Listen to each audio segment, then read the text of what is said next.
Kabanata 801, higit sa lahat, kung wala ang pag-aproba ni Zachary, hindi siya magiging opisyal na kasosyo sa proyekto. Mula sa pananaw ni Charlotte, nadama niya na si Zachary ay nagpapataas ng isang hindi makatwirang kahilingan upang huminto siya. Sige, tinatanggap ko ang kondisyon. Babalik ako sa Erihal bukas para matapos ito. Mabuti, sana makatanggap ako ng magandang balita mula sa iyo.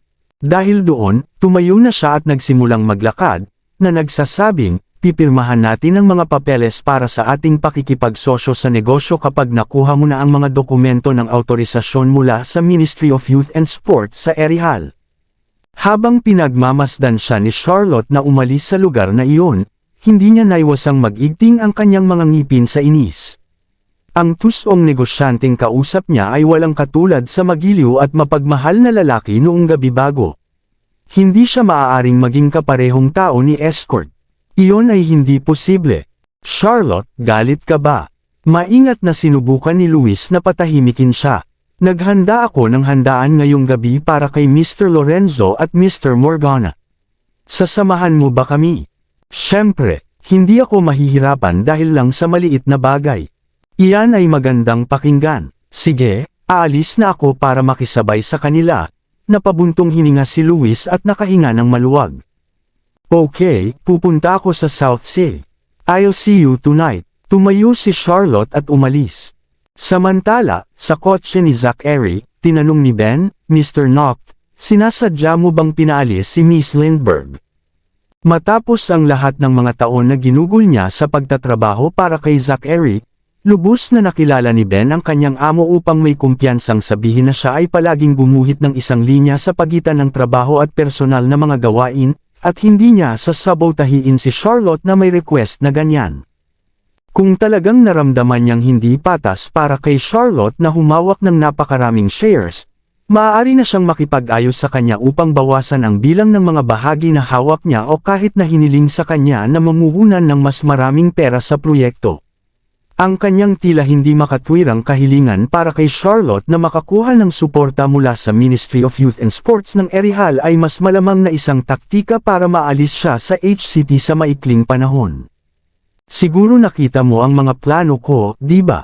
Binabasa ni Zachary ang ilang mga dokumento na ipinadala sa kanya ni Johan.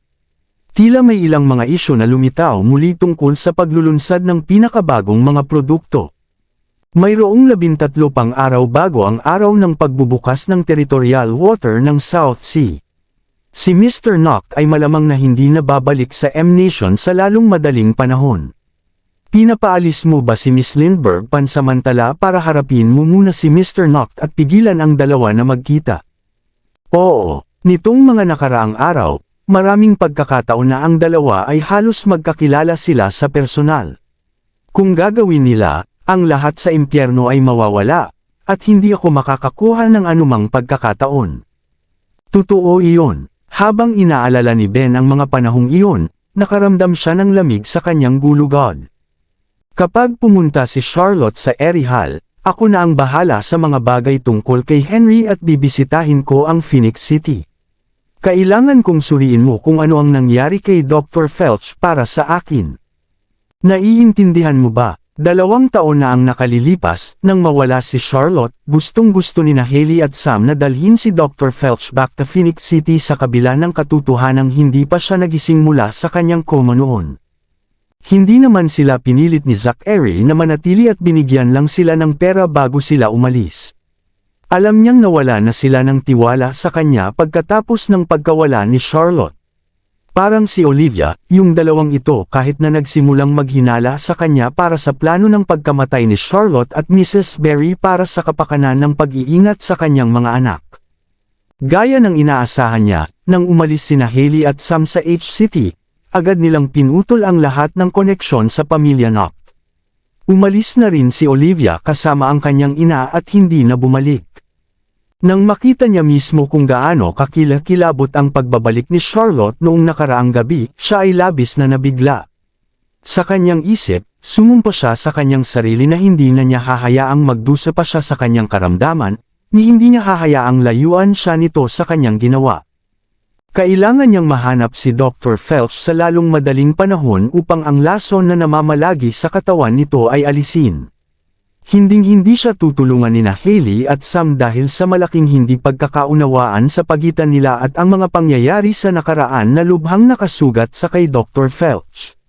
Dahil dito, nagpasya siya na kailangan niyang personal na alagaan ang bagay na ito upang matiyak na ang lahat ay mangyayari ayon sa plano. Ang tanging nahuli tungkol dito ay kapag wala na siya, maaaring makatagpo ni Henry si Charlotte. Upang maiwasan, kailangan niyang kumbansihin si Charlotte na umalis sa H-City. Kasabay nito, kailangan niyang pabalikan si Henry sa M-Nation sa lalong madaling panahon. Sa ganoong paraan, makakapag-focus siya sa mga apurahang bagay. Sa hapon, ang lahat ay abala sa trabaho. Si Zachary ay bumalik sa kanyang kumpanya habang si Charlotte ay pumunta sa South Sea para pangasiwaan ang lugar. Sa kabilang banda, abala si Louis sa kanyang sarili sa pagtanggap sa kanyang 5 kasosyo sa negosyo at kanilang mga miyembro ng pamilya. Nagdaraos din siya ng isang maliit na salo-salo noong gabing iyon para mabawasan ang tensyon sa pagitan nila. Habang pinipirmahan ni Zachary ang kanyang mga papeles sa kanyang opisina, bigla siyang nakatanggap ng tawag mula kay Louis. Zachary, kailangan mong dumalo sa aking piging ngayong gabi, nakuha mo ba? Ginawa ko ang aking bahagi ayon sa iyong mga tagubilin, kaya mangyaring bigyan ako ng pabor at pumunta ka. Tumango si Louis. Okay, alas 7 ha, magkita tayo doon. Ayaw makinig ni Zachary sa pagrarumble niya. Sige, see you. Pagkatapos ibaba ang tawag, inutusan ni Zachary si Ben na isulat ang kanyang mga plano para sa gabi. Tapos may meeting siya kasama si Johan at ang iba pa upang talakayin ang kanilang mga pinakabagong produkto. Bago niya ito namalayan, alas 6 na ng gabi. Busy pa rin si Zachary sa pagtatrabaho. Sinubukan ni Ben na ipaalala sa kanya na oras na para umalis ngunit hindi siya nang ahas na maging mapilit tungkol dito. Sa huli, sa wakas ay tumangala si Zachary mula sa kanyang tambak na mga papel sa alas 6:20 na. Nang tingnan ang orasan, binilisan niya ang kanyang mga hakbang at umalis papuntang Ashenville Garden. Sa oras na umalis sila sa kumpanya, ito ay ang oras ng pagmamadali, at hindi nagtagal ay nahaharap sila sa kasikipan ng trapiko. Pagsapit ng alas 7, muli silang natigil sa labasan ng highway. Isang pamilyar na pilak na Rolls-Royce ang nakita. Agad itong nakilala ni Marino at sinabing, sila na naman. Napakaliit ng mundo. Hindi ko sila hahayaan. Sumama ka sa amin sa pagkakataong ito. Sus, mag-iingat ka, baka maaksidente tayo at mag-aksaya pa tayo ng oras, sabi ni Ben. Hindi ko hahayaang mangyari iyon. Nagpapakita ng pagiging mapagkumpetensya ni Marino, at nagsimula siyang bumilis upang lampasan ang pilak na Rolls-Royce bago mag-zoom off ng marahan. Ha! Tuwang-tuwa si Marino. Sa wakas ay nanalo na ako sa babaeng demonyong iyon. Tumingin si Zachary sa rearview mirror. Naabutan sila ng pilak na Rolls-Royce, at ang babaeng nagmamaneho ng kotse ay may mapait na ekspresyon sa mukha niya, parang galit na pusa. Bilang tugon, tinapakan ni Marino ang accelerator. Nagpalitan ng tingin ang dalawang nagkakainitang driver. Kahit na sila ay nasa isang galit na habulan ng kotse, tila may naging isang uri ng kimika sa pagitan nila. Out of the blue, Zachary asked, Marino, gaano ka nakatagal sa akin?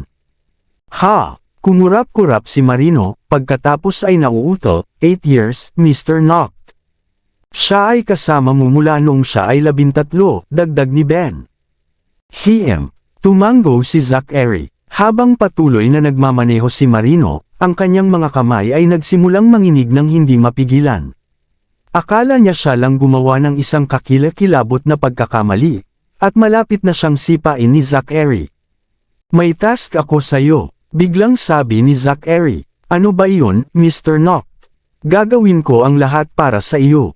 Nasa iyo ako. Ang buhay ko ay nasa iyo. Pero please huwag mo akong palayasin, emosyonal na bulalas ni Marino.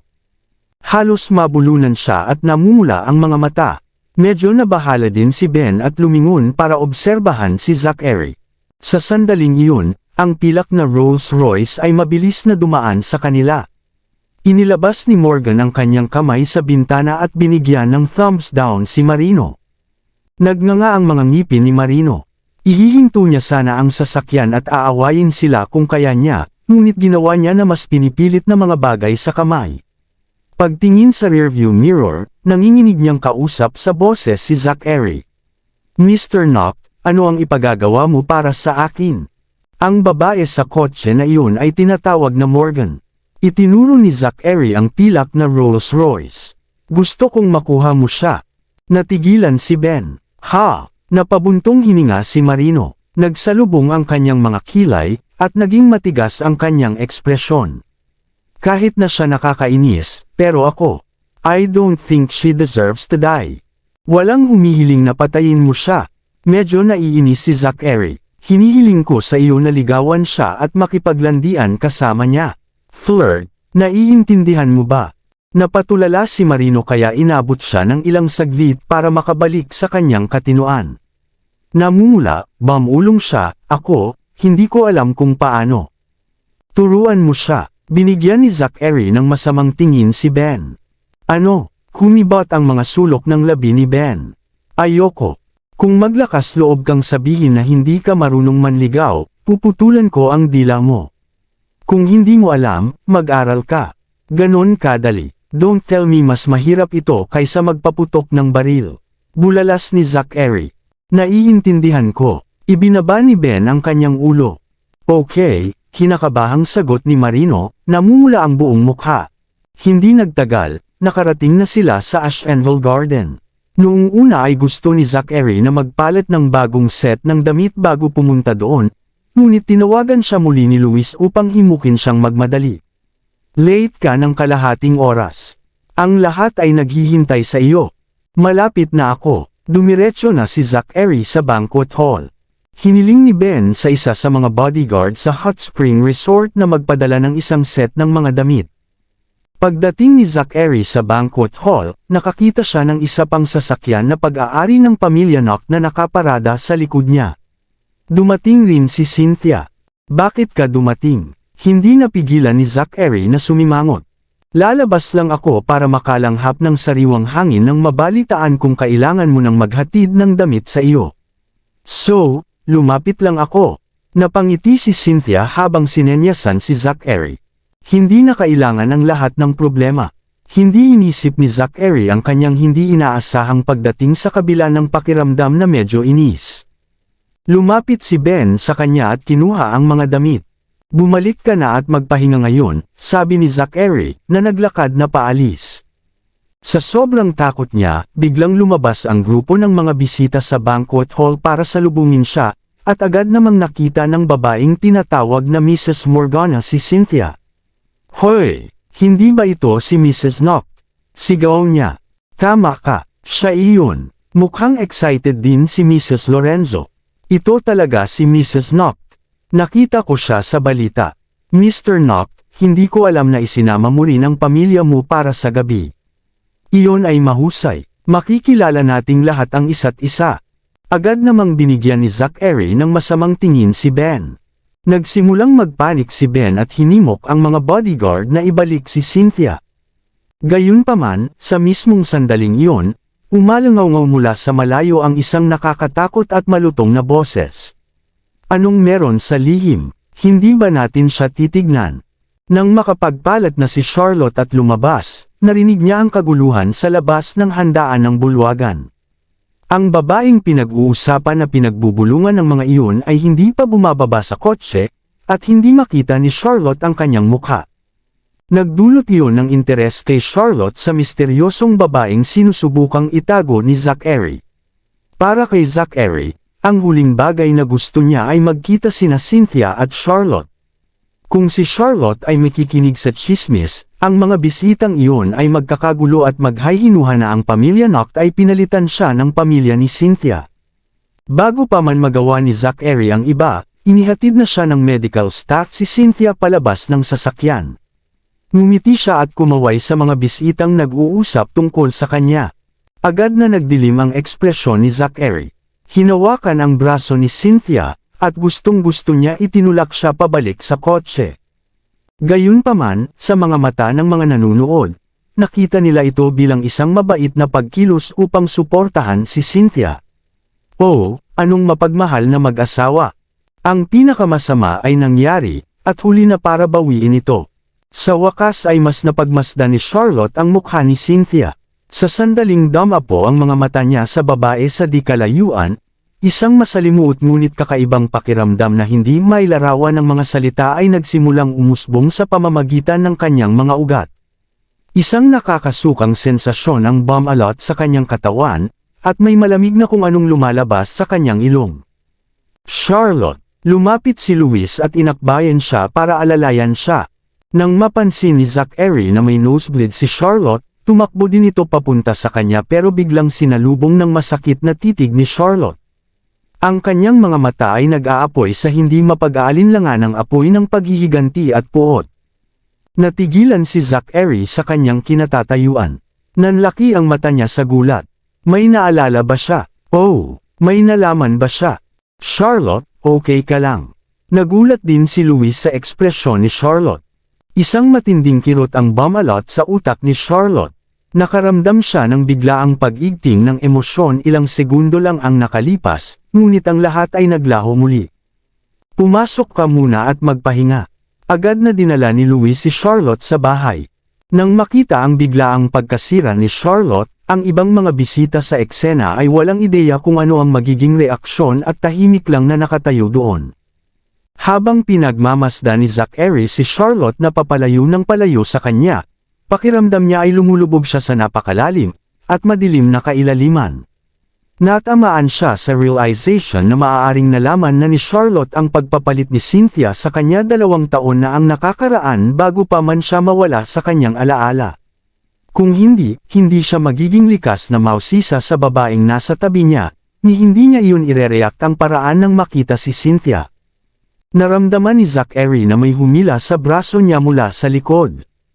Fuck off, angal niya. Natakot si Cynthia, at namutla siya. Nanginginig din sa takot ang 2 babaeng medical staff na nasa tabi niya, napigil ang paghinga. Ang galit ni Zachary ay nakatakot din sa mga bisita sa eksena.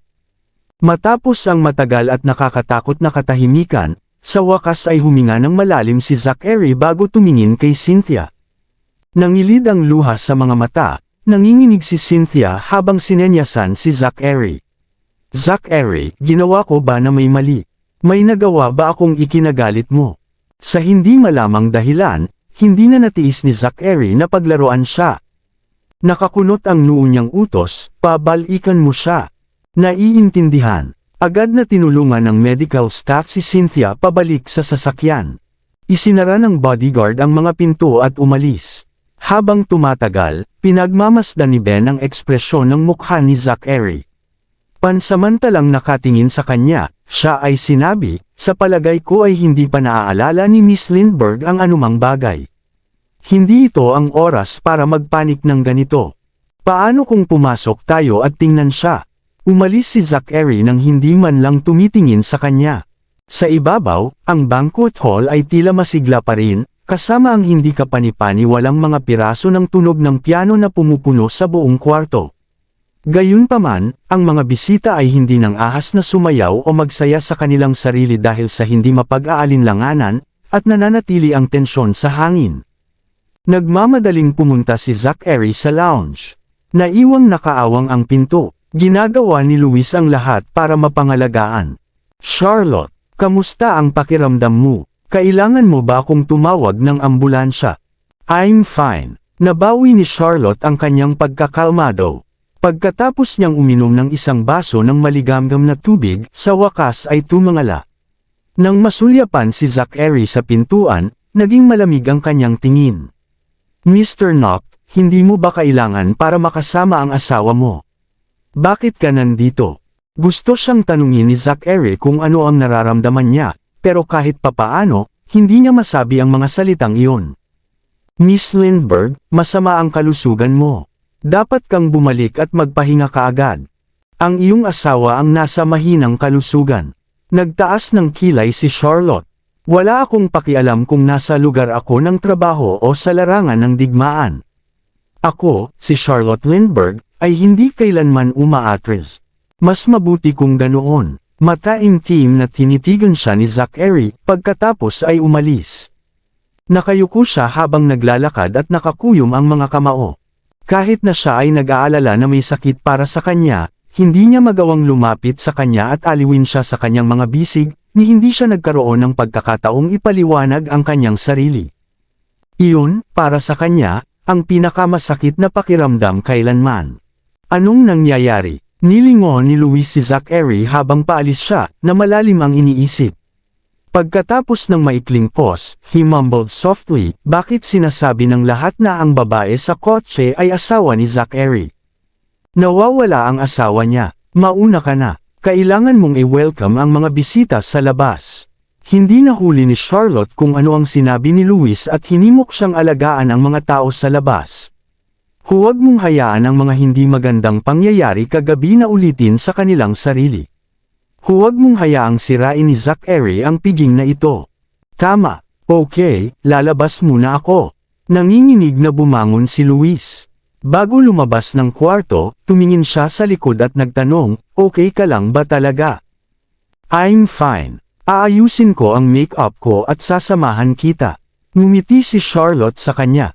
Okay, nagmamadaling umalis si Luis. Nang sumara ang pinto sa lounge, naging mapait ang ekspresyon ni Charlotte. Magpa-background check ka dyan babae, utos niya. Nagawa na namin. Si Lupin ay isang mahusay na manggagawa. Siya ay mula sa pamilyang Blackwood. Siya ang half-sister ni Sharon Blackwood na nakita mo na dati. Parehas sila ng ama, narito ang nahanap ko. Inilibot ni Charlotte ang kanyang mga mata sa mga papel at ngumiti. Siya ay isang pipi. Ang pamilya Noct ay isa sa pinakamakapangyarihan at mayamang pamilya sa bansa, ngunit pinili nilang ayusin ang kanilang tagapagmana na magpakasal sa isang pipi. Medyo naguguluhan si Morgan. Suriin ang lahat tungkol sa kanilang kasal mula sa 2 taon na ang nakakaraan. Lahat ng nauugnay na mga artikulo ng balita, kabilang ang mga video at mga larawan ng kasal. Gusto ko silang lahat single ni Charlotte. Nakuha ko, kumilos si Lupin. Tinulungan ng isang maid si Charlotte na ayusin ang kanyang make-up, at umalis siya sa lounge pagkatapos ayusin ang kanyang buhok at damit. Samantala, sa banquet hall, tila nabawasan ang tensyon. Nagsimulang makipag-usap si Luis sa mga bisita. Higit pa rito, sinabihan din nina Mr. Morgana at Mr. Lorenzo ang kanilang mga asawa sa isang sulok. Malayo pa ang narating nila para sabihin sa 2 babae na isara ang kanilang mga bibig para sa gabi. Si Mrs. Morgana at Mrs. Lorenzo ay hindi tumitigil sa pananakit kay Zachary mula noong nakaraang gabi. Nang malaman iyon, ang 2 babae ay umupo sa isang sulok, at hindi nagsasalita kahit isang salita kahit sa isa't isa. Maraming salamat sa lahat ng sumusubaybay. Please subscribe and follow my YouTube and Facebook channel, Filipino Novel. Maraming salamat po. Kabanata 805. Habang pinagmamasdan ni Zachary si Charlotte na naglalakad palapit sa kanya mula sa malayo na nagmumula sa isang mabangis na aura, ang kanyang mga mata ay nagningning. Parang may naalala siya. Mabilis siyang lumingon kay Ben at sinabing, sabihin kay Bruce na sirain ang lahat ng ebidensya na may kaugnayan sa aking kasal mula sa 2 taon na ang nakakaraan. Huwag hayaan ang sinuman na makahanap ng isang bakas ng anumang bagay. Nakuha ko. Agad namang umalis si Ben. Alam na alam ni Zachary na ang babaeng nauna sa kanya ay hindi na ang Charlotte Wind na kilala niya sa nakaraan. Sa maapoy na init ng ulo niya ngayon, siya ay magpapatuloy sa isang hindi mapigil na pag-aalsa upang maghiganti sa kanya, at ang kanyang pamilya kung makukuha niya ang kanyang mga kamay sa anumang ebidensya. Mr. Noct, isang toast para sa iyo. Noon lang, dumating si Mr. Morgana kasama ang kanyang asawa, at gustong humingi ng tawad. Ang aking ignorante na asawa ay nagsabi ng ilang mga kalokohan na salita. I'm really sorry about that. I'm sorry Mr. Noct. Nakakatakot ako sa mga salita. Ang 2 babae ay nagsimulang humingi ng tawad kay Zachary, hawak ang kanilang mga baso ng alak. If you're bad with words, then shut up, malamig na sagot ni Zachary. Kumurap-kurap ang 2 babae, na nag-aapoy ang mga mukha sa kahihiyan. Nagpalitan din ng mga awkward na tingin sina Mr. Morgana at Mr. Lorenzo. Binasag ni Zack Eri ang katahimikan sa pamamagitan ng pag-clink ng baso sa kanila bago naglakad palayo. Pagkaalis niya, lumingon ang dalawang lalaki sa kanilang mga asawa. Kung sasabihin mo ang isang bagay nang hindi nag-iisip muli, gagawin kong patahimikin ka ng personal. Alam ng lahat kung gaano kakalaki ang inyong mga bibig. Hindi na kayo magkukunwari na pipi kung hindi ka na makapagsalita. Samantala, nagsimula ng makipag-network si Charlotte sa mga bisita sa handaan. Sa kabila ng katotohanan na siya ay kaka-nosebleed lang kanina, at mabilis siyang naka-recover at ngayon ay nakikipag-usap sa mga bisita ng madali. Ang mga nakapaligid sa kanya ay nagsimulang mag-toast sa kanya at nagkaroon pa ng mga talakayan tungkol sa kanilang magiging partnership. Tahimik na nakatingin sa kanya si Zack Eri mula sa gilid. Hindi niya maiwasang mapaisip sa kanyang ulo kung gaano siya kabulag noon at hindi niya napansin ang kanyang kakayahan sa negosyo. O paano siya nagbago sa maikling panahon ng 2 taon. Zack Eri, halika na maupo ka sa hapag. Maghapunan na tayo. Hinila ni Luis si Zack Eri at tinawag ang ibang mga bisita na sumunod. Sa mahaba at hugis parihaba na hapagkainan, ang mga bisitang lalaki at babae ay nakaupo sa magkabilang gilid na nakaharap sa isa't isa. Umupo si Luis sa ulunan ng mesa, kasama sina Zack Eri at Charlotte sa gilid niya. Matapos makapag-ayos ang lahat ng mga bisita, nagsimulang gumawa ng maikling talumpati si Luis at nagbigay pa ng isang impromptu piano performance. Nagsimulang magsaya ang lahat sa kanilang mga pagkain na itinaas ng eleganteng musika sa silid. Natanong ni Zack Eri si Charlotte na humihigop sa kanyang alak at sinabing, dapat kaunti lang ang pag-inom mo kung ikaw ay hindi maganda ang pakiramdam. Dapat mong iwan ang mga salitang iyon para sa iyong asawa. Pinaikot-ikot ni Charlotte ang kanyang baso ng alak, na pinakurbo niya ang kanyang labi. Hindi ako ang tipo ng babae na bibili sa mga salitang iyon. She's not my wife, paliwanag ni Zack Eri sa mahinang boses. Ha! Ngumisi si Charlotte at tinitigan siya ng masama. Tinatrato mo ba ako na parang tulala o isang bagay? Natarante si Zack Eri at sumuko na sa pagpapaliwanag sa sarili. Nang matapos ang piano piece ni Luis, bumalik siya sa kanyang upuan at itinaas ang kanyang wine glass para mag-toast sa isang maayos na paglalayag na pakikipagsosyo at sa pagtanggap kay Charlotte sa proyekto. Tumayo si Charlotte at itinaas ang baso niya. Lahat ng ulo sa mesa ay napalingon kay Zack Eri. Sa ilalim ng masusing pagsisiyasat ng napakaraming tao, si Zack Eri ay walang pagpipilian kundi ang tumayo at makipag-clink ng baso sa kanya. Nang makita iyon, ang iba pang mga bisita sa mesa ay tila nakahinga ng maluwag. Kanina, nabalitaan nila kay Luis na naresolba na nina Charlotte at Zack Eri ang kanilang mga alitan at iyon ang opisyal na makakasali si Charlotte sa proyekto kapag nakuha na niya ang mga dokumento ng pahintulot mula sa Ministry ng Kabataan at Sports ng Erihal.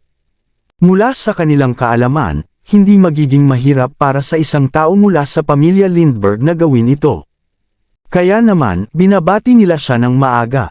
Bukod dito, dahil hindi hayagang nagpahayag si Zack Eri ng anumang sama ng loob sa kanya, nangangahulugan ito na tinanggap na siya bilang isang kasosyo sa negosyo sa anumang paraan.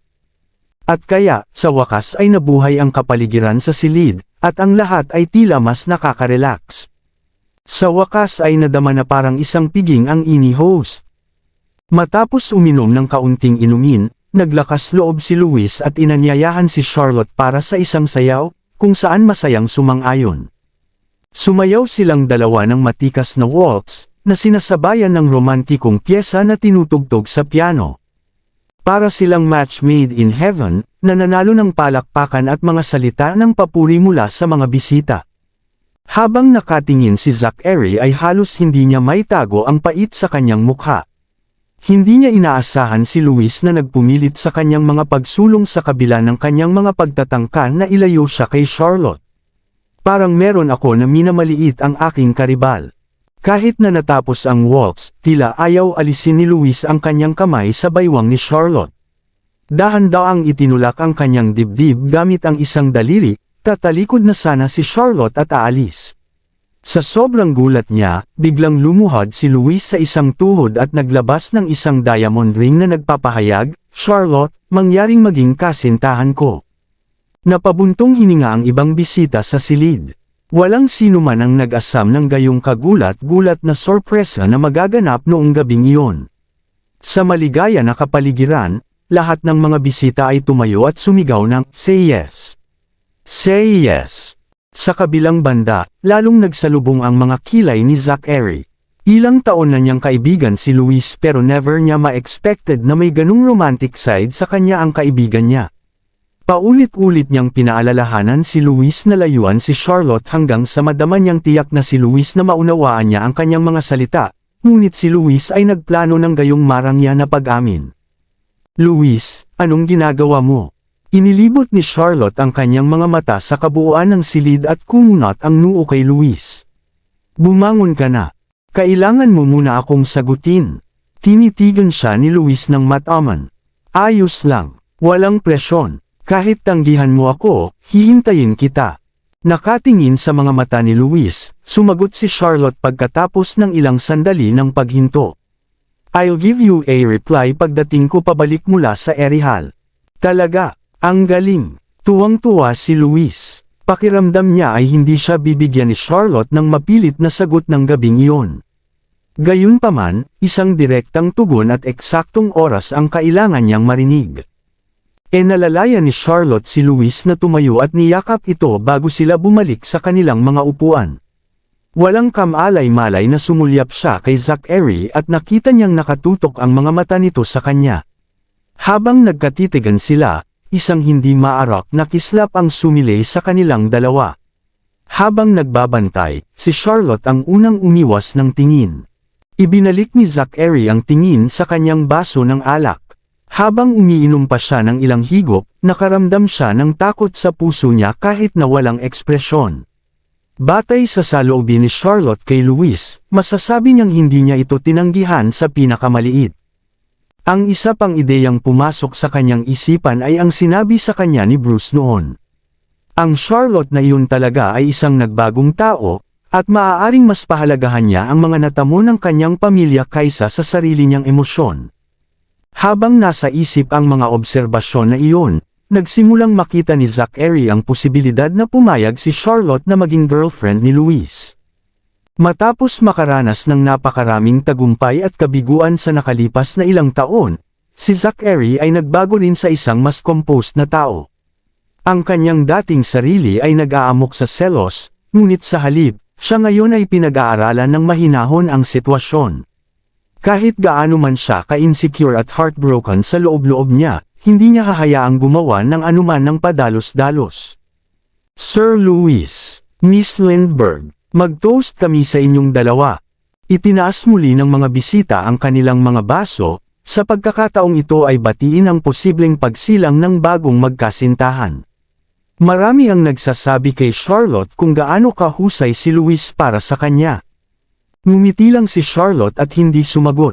Agad naman itong kinuha ng mga tao sa paligid niya bilang silent consent. Sa kanilang mga mata, tinanggap na ni Charlotte si Luis para maging manliligaw niya at gusto lang niya itong subukan more out of shyness and consideration for her family. Ilang oras na lang bago sila magsimulang makipag-date sa isa't isa. Noon lang, naging romantiko ang atmosphere sa hall habang tinutugtog ang isang pyesa na may temang pag-ibig sa piano. Ang mga bisita ay nagsasaya sa kanilang sarili sa gitna ng kanilang mga daldalan. Sa isang madilim na sulok ng silid, nakaupo si Zachary doon mag-isa, na tinikman ang bawat huling patak ng kanyang alak na parang kompletong itinakwil. Pagkatapos ng ilang baso ng alak, sa wakas ay ibinaba niya ang kanyang baso at tumayo para kunin ang kanyang coat. Biglang sumulpot si Luis out of nowhere. "Zachary, samahan mo kaming uminom. Uuwi na ako ngayon." Ngumiti ng pilit si Zachary. "Maaari kayong magsaya." Pagkatapos ay lumingon siya kay Charlotte. "Charlotte, magkaroon ng ligtas na paglalakbay bukas." "Salamat," maikling tugon ni Charlotte, at malamig na ngumiti. "Mr. Knock, bakit ang aga mong aalis?" Pansamantalang tanong ng ibang bisita. Kumaway si Zachary sa kanila at umalis ng hindi lumilingon. Habang nakasunod si Ben sa kanyang likuran, hindi niya maiwasang mapaluha sa sarili. Oh, talagang mature na si Mr. Noct. Kung 2 taon na ang nakalipas, nakahiga na sana si Sir Lewis na duguan ang ilong ngayon. Bago sumakay si Zachary sa kanyang sasakyan, hindi na niya napigilan ang sarili at lumingon para tingnan si Lewis at Charlotte ay nakatayo sa balkonahe sa ikalawang palapag, nag-e-enjoy sa nakakapreskong simoy ng gabi bilang nag-usap sila sa isa't isa. Ang dalawa sa kanila ay tila sobrang intimate. Hinubad ni Lewis ang kanyang coat at ibinalot ito kay Charlotte na inakbayan siya sa proseso. Si Charlotte ay hindi mukhang hindi komportable. Nang bahagya niyang ibinabaling ang kanyang katawan, tumingin siya sa labas ng balcony casually. Kahit papaano, nagawa niyang i-lock ang mga tingin kay Zachary. Nakatitig sa kanya si Zachary na may masakit na ekspresyon habang si Charlotte ay nanatiling malayo sa kinatatayuan. Mabilis siyang tumingin sa malayo, ipinagpatuloy ang kanyang pakikipag-usap kay Lewis. Nakasimangot at hindi umimik, pumasok si Zachary sa kanyang sasakyan.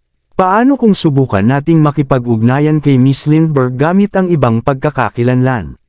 Nag-aalangan na mungkahi ni Ben. Kung talagang may nararamdaman siya para kay Lewis, walang magbabago sa isip niya.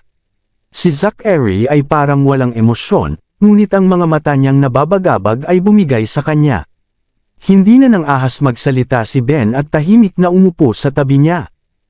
Hindi nagtagal, bumalik sila sa Hot Spring Resort.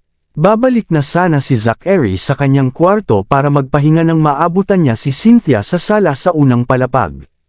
Nakaupo siya sa sofa, at nakasandal sa isang cushion habang ninakawan siya ng nag-aalalang sulyap sa kanya. Nang makita siyang bumalik, tumayo siya at sinimulan siyang sumenyas. Zachary, kailangan kitang makausap. Napatigil si Zachary sa kanyang kinatatayuan, na nakatingin sa kanya na may nakakunot na noo sa mukha. Alam kong dapat ako ay nagdulot sa iyo ng problema ngayon, ngunit hindi ko talaga sinasadya. Nangingilid ang mga luha sa kanyang mga mata habang pilit niyang ipaliwanag ang sarili kay Zachary. Nananatili ako sa aking silid buong araw at gusto ko lang lumabas at makalanghap ng sariwang hangin sa loob ng gabi. Nang makita ko ang isang bodyguard na inilalabas ang iyong mga damit at sinabihan na ipinapadala niya ito sa banquet hall, gusto kong sumunod at ihatid sila sa iyo. Iyon lang ang gusto kong gawin. Naiintindihan ko, dapat kang magpahinga sa lalong madaling panahon. Magandang gabi, walang emosyon na sagot ni Zachary. With that, lumayo siya at umakyat sa taas. Habang pinagmamasdan siya ni Cynthia na umalis, naging solemn na ang ekspresyon niya. Nakatingin sa sahig, luha ng kalungkutan ang damaloy sa kanyang pisngi. Miss Blackwood, huwag kang masyadong magalit. Tiyak na pinagkakatiwalaan ka ni Mr. Noct. Magpahinga ka na at huwag mo masyadong isipin, okay? Sinubukan siyang aliwin ng kanyang mga medical staff. Nang bumalik si Zachary sa kanyang silid, hinubad niya ang kanyang jacket, hinubad ang kanyang kamiseta, at nagbuhos ng isang baso ng alak. Nakasalampak sa sofa, nilagok niya ang isang baso. Maya-maya lang, tumunog ang phone niya. Si Henry iyon. Huminga siya ng malalim sa inis, nilagay sa mute ang kanyang telepono, at tuluyang hindi pinansin ang tawag. Paulit-ulit sa kanyang isipan ang mga eksenang naging intimate si Charlotte kay Lewis mula sa piging. Nababaliw siya sa posibilidad na lumaki pa ang dalawang iyon sa kanilang relasyon. Ibinaba niya ang sunod-sunod na baso ng alak. Sa ilalim ng madilim na mga ilaw, ang nakakaakit na kulay ube na usok mula sa aroma lamp ay bumalot sa kanyang katawan, na nagpapasigla ng isang bagay na mainit at madamdamin sa loob niya. Binuksan niya pa ang ilang butones at nagpatuloy sa pag-inom. Biglang may kumatok na nagpatigil sa pag-inom niya. Sino ito? Ungol ni Zachary. Wala siyang nakuhang tugon. Sa halip, bumukas ang pinto ng kanyang silid, at pumasok si Cynthia sa kwarto, na hila-hila ang kanyang nasugatang binti. May hawak siyang tray na naglalaman ng isang mangkok ng mainit na sabaw. Isinara niya ang pinto at lumuhod sa harap ni Zachary. Inilagay ang mainit na sopas sa mesa, hinila niya ito ng kamiseta. Lasing na lasing ka, hindi maganda sa kalusugan mo. Pinagluto kita ng mainit na sopas. Kumain ka na. Siya ay iminuwestra. Nagsalubong ang kilay ni Zachary. Ibinigay sa kanya ang malamig na balikat, sinabi niya, nakuha ko. Dapat ka nang umalis ngayon. Matapos kunin ang kanyang blazer sa sahig at isabit ay tinulak ni Cynthia ang pinto. Sa kanyang pagtataka, hindi mapihit ang pinto at tila nakalock. Nagmamadali siyang lumapit kay Zachary at galit na galit. Zachary, nakalock ang pinto mula sa isang tabi. Nanginginig sa gilid, tumayo si Zachary at pasuray-suray na tinungo ang pinto. Gayunpaman, bigla siyang tinamaan ng pakiramdam ng pagkahilo, at bumagsak siya. Agad na tumakbo si Cynthia para alalayan siya, ngunit hindi siya sapat. Sa huli, silang dalawa ang sabay na lumapag sa kama. Habang tinitingnan ni Zachary ang malabong mukha ng isang babae sa ilalim ng kanyang katawan, nahuhulog siya sa guni-guni na siya ay si Charlotte. Pinasadahan ng daliri niya ang buhok nito, napaungol siya, Charlotte. Matamlon siyang tinitigan ni Cynthia, ngunit nanigas siya nang banggitin ni Zachary ang pangalan ng ibang babae. Nakaramdam siya ng pagtatalo, ngunit sa halip na itulak siya, hinawakan niya ang mukha nito at pumasok para halikan. Noon lang, napigil siya nang biglang may kumatok sa pinto. Napailing si Zachary at bahagyang natahimik. Nang makita niya ang nasa harapan niya ay si Cynthia sa halip na si Charlotte ay mabilis siyang umatras sa takot. Nakita niya si Cynthia na mukhang gulat na gulat sa iba't ibang dahilan, ngunit ang tanging magagawa niya ay mag-ipon ng mabilis na paghingi ng tawad bago pumasok sa banyo para magwisik ng malamig na tubig sa mukha para huminahon. Nasa kwarto pa rin si Cynthia paglabas niya. She was gripping her collar, staring at him with a gulat na tingin. Kumunat ang noo niya. Bakit nandito ka pa? Sumenyas siya. May naglock ng pinto mula sa labas. Kumunat ang noo ni Zachary at binuksan ang pinto, ngunit naka-unlock ito, kahit na ang nakita niya ay nag-wish siya ay. Hoy, Zachary, uminom ka sa amin. Si Luis ay masayang sumisigaw sa labas, at si Charlotte ay nasa tabi niya, ngunit natahimik ang lahat nang makita nila si Cynthia sa silid. Iniistorbo ba kita? Ang awkward ni Luis. Malinaw naman. Walang galang na nakangiti si Charlotte, malamig ang titig sa kanyang mga mata. Kahit na kinasusuklaman niya si Zachary, pero ganoon siya, na galit pa rin nang makita siya sa iisang kwarto na may kasamang ibang babae. Nakaramdam pa siya ng konsensya at kapaitan sa kanyang puso. Tama, paumanhin tungkol doon. Aalis kami kaagad. Kakalad ka rin na sana ni Luis si Charlotte, pero si Zachary ay hinawakan niya ang kanyang balikat at inanyayahan siya sa study room. Istorbohin ka lang namin. Gusto ni Luis na tumanggi, ngunit hindi niya magawa. Maya-maya lang ay nagmamadaling lumabas si Cynthia at nabangga si Charlotte. Naninigas siya habang nakatitig. Naguguluhan si Charlotte. Nakita na niya noon si Charlotte sa tirahan ng knock. May mga photo sa kanya sa silid ni Zachary at ng mga bata. Siya iyon. Siya ang nasa litrato kasama si Zachary at ang mga bata. Pero akala ko patay na siya. Mukhang kilala mo ako. Ang reaksyon ni Cynthia ay hindi nakaligtas kay Charlotte, at pinaningkitan niya ang kanyang mga mata sa dating. Kinakabahang umiling si Cynthia at nagmamadaling tumakbo pababa ng hagdan na halos madapa sa daan. Sa kabutihang palad, nahuli siya ng isa sa mga kawani ng medikal sa oras. Habang pinagmamasdan niya si Cynthia na umalis ay pinandilatan siya ni Charlotte. Sa hindi malamang dahilan, lahat ng nararamdaman niya kay Cynthia ay isang maapoy na puot.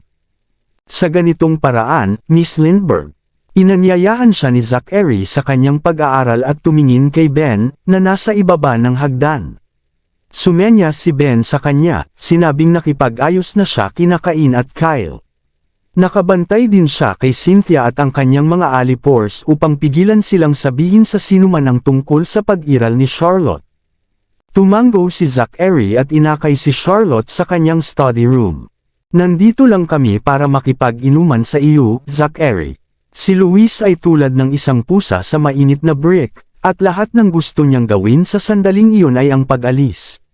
But I think we should leave now. We wouldn't want to bother you and Miss Blackwood ngayon.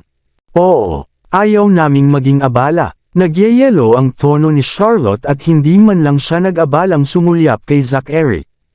Nandyan lang siya para bigyan ako ng mga gamot ko, paliwanag ni Zachary. Binibigyan ka ng mga gamot sa kalagitnaan ng gabi sa magulong damit. Ngumisi si Charlotte, parang kinukuha mo kaming mga tanga. Huwag kang mahiya, Zachary. Matanda na tayong lahat dito. Napangiti si Luis. Ngunit iyon ang batang Miss ng Blackwoods, hindi ba siya? Bakit sinabi ni Mrs. Morgana at Mrs. Lorenzo na asawa mo siya? Akala ko ang asawa mo ay isang pangkaraniwan. She's not my wife. We are not in that kind of relationship. Napapagod na si Zachary sa pagpapaliwanag ng paulit-ulit ng parehong bagay. Maniwala ka man o hindi, iyon ang katotohanan. Naniniwala lang ako sa nakikita ko. Tinapunan siya ni Charlotte ng masamang tingin at umalis. Hintayin mo ako, Charlotte. Sumunod sa kanya si Luis at tumayo. See you around, Zachary. Pupunta ako sa Erihal kasama si Charlotte bukas. Iyan ang gusto kong sabihin sa iyo. Bakit ka sasama sa kanya? Kumunot ang noo ni Zachary. Akala ko ba susuriin mo ang proyekto? I just have to go with her. Sige, magkita-kita tayo, bye. Nagmamadaling hinabol siya ni Luis. Lalong lumalim ang kunot sa noo ni Zachary. Ang plano niya ay si Charlotte lang ang umalis, hindi niya kailanman inaasahan na susundan siya ni Luis. Mahuhulog siya sa kanya sa ganitong bilis. Sa isiping iyon, sinundan sila ni Zachary. Naamoy ni Charlotte ang halimuyak ng mga bulaklak nang dumaan siya sa silid ni Zachary. Siya reflexively na tumingin sa loob at napansin ang nagpapahiwatig na ilaw, at ang mga damit sa lupa, at ang amoy na hangin na iyon ay galing sa kwarto. Ngumisi siya, ngunit puno ng disgusto ang kanyang tingin. Binilisan niya ang lakad niya pababa ng hagdan. Mabilis na lumapit sa kanya si Luis at isinuot ang jacket sa kanya. Mahangin ngayon. Kunin mo ang jacket ko at mainitan ang iyong sarili. Salamat. Papasok na sila sa kanilang sasakyan nang maabutan sila ni Zachary. Luis. Ano ito? Tumigil si Luis sa kanyang kinatatayuan at tumingin sa likod. Kailangan kong pumunta ka sa Paris para sa isang survey. Putol ni Zachary sa paghabol. Bukas lumipad ka doon, at makikipagkita ako sa iyo kapag tapos na akong mag-asikaso sa mga bagay-bagay. Pupunta muna ako sa Erihal kasama si Charlotte. Hindi palalampasan ni Luis ang pagkakataong mapag-isa kasama si Charlotte. No, it's urgent, so you have to go there ASAP, udyok ni Zachary. At saka, hindi siya bata. Ikaw ay hindi kailangan siyang alagaan. Pero Zachary, ayos lang, mag-isa akong pupunta, putol ni Charlotte. Tama siya, ang mas maagang matapos ang base, ay mas maayos ang pag-unlad. Bumagsak ang mukha ni Luis, at pinandilatan niya si Zachary na para bang ginagamit niya ang kanyang tingin para sabihin, ganito ka magpasalamat sa akin pagkatapos kitang tulungan. Sige, oras na ng pagbabayad. Ligtas na biyahe, napangiti si Zachary. Alagaan mo ang asawa mo, sabi ni Luis. Malamig na pinaningkitan siya ni Zachary. Oh, so pinagtritripan niya ako, ha? You're a married man, Mr. Noct. I'd refrain from any flirting if I were you. Napatingin sa kanya si Charlotte ng malamig. Get in, sabi niya kay Luis. Okay, mabilis na pumasok si Luis at umupo sa tabi niya. Hindi na ako titingin sa iba kung kasal na tayo, Charlotte. What the hell, Luis, bastard ka. Habang umaalis ang sasakyan, nginitian ni Luis si Zachary at bumalik kay Charlotte. Hindi ba ako pwedeng sumama sa iyo, Charlotte? Ang tatay ko ay nasa Paris ngayon, kaya ayos lang kung wala ako roon. Nandyan ba ang tatay mo? Oo, seryoso ang pamilya namin sa project na ito. Mukhang tama ang pinili ko noon. Pero syempre, ang kanilang lapit ay ikinagalit ni Zachary. I have to make my move now, or that dipshit might just make it. Napasimangot pa rin si Zachary nang bumalik siya sa kanyang silid. Nag-aalala siyang baka mahulog si Charlotte kay Luis kung mananatili siya sa kanya, kaya nag-text siya kay Charlotte gamit ang telepono ni escort. Wanna meet up tonight? Maya-maya ay nag-text pabalik si Charlotte. Sa hating gabi sa sultry night. Zachary, oo naman. Kabanata 810. Bumaba ng sasakyan si Charlotte at pumunta sa kanyang villa pagkatapos sumagot kay escort. Magandang gabi, Charlotte. Nakita siya ni Luis nang may pag-aatubili. Kumaway si Charlotte sa kanya nang hindi lumilingon. She then whispered to Lupin, tingnan mo kung si Zachary ay umalis sa Ashenville Garden. Oo, lumabas si Lupin sa likod ng pinto. Kasabay nito, si Zachary ay nagbago sa isang bagong hanay ng damit at umalis kasama sina Ben, Marino, at 2 bodyguard. Sumama sila sa kotse ng isang katulong upang lumayo mula sa prying eyes. Dapat ba nating kunin ang pag-ani mula sa Happy Avenue, Mr. Noct? Alam ni Marino ang lahat ng ugali ni Zachary. Hindi. Tumingin si Zachary sa oras. Ang gulong ng pag-ani ay nagkakahalaga ng isang bomba. Ang isang normal na escort ay hindi kayang bayaran iyon. Oh, tama. Nataman si Marino. I thought I asked you to deal with that lady. Parang walang progress sa akin, si Zachary ay biglang naalala ang bagay na ito. Ako, well, walang opening ngayong gabi. Namula ang mukha ni Marino. Medyo mahirap para kay Marino, Mr. Noct. Sinubukan ni Ben na pakalmayan ang kanyang amo. Si Marino ay nagtatrabaho para sa iyo mula noon siya ay 13, at 8 taon na mula noon. Wala pa siyang nililigawan na babae, kaya alam niya at walang alam sa panliligaw. Nakikita ko. Tumango si Zachary. It seems that I should have sent you instead. You're more experienced than kaysa sa kanya, at dahil alam mo ang iyong paraan sa paligid ng sultry night, magpasalamat ka sa akin. Ano? Nagulat si Ben.